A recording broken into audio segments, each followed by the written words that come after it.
video ini.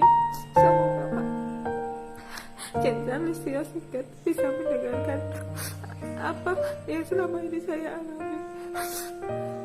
Dulu saya tinggal di Jakarta, Pak.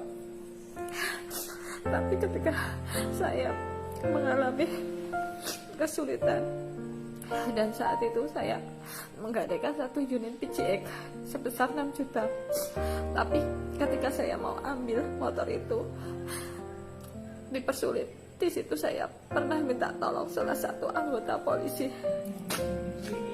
Kebetulan Pak polisi itu mau datang bersama temennya.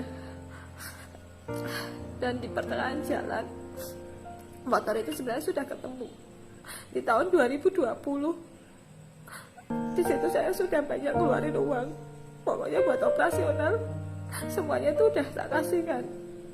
Tapi ketika motor itu udah ada, motor itu malah disalahgunakan oleh cepu itu, digadekan sampai di tahun 2021. Selama ini saya pernah minta tolong dari Poma, Babinsa sampai Koramil, sampai dan Ramil juga turun sama polisi lain. Tapi di situ tuh mentah, Pak. Sampai saya juga udah bikin LP.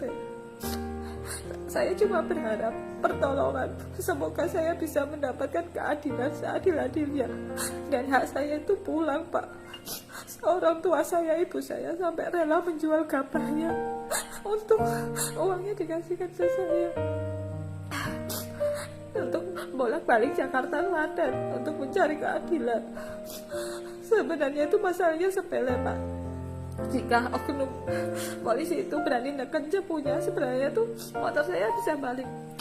Cuma Pak polisi itu dia sudah nggak mau terlibat lagi. Pokoknya perjalanan saya itu tahun 2020 sampai 2021 sudah hampir mau berlalu, tapi saya tidak mendapatkan keadilan itu. Semoga Pak Kapolri mendengar cerita saya, Pak. Saya mohon, saya hanyalah seorang tukang bubur yang ketika mencari keadilan dipersulit dan mahal. Saya cuma minta tolong hak saya, Pak. Bantu saya untuk mengungkap kebenaran. Turunkan satu anggota Bapak yang benar-benar tulus dan tidak saling menutupin, Pak. Saya cuma minta tolong, itu aja, Pak.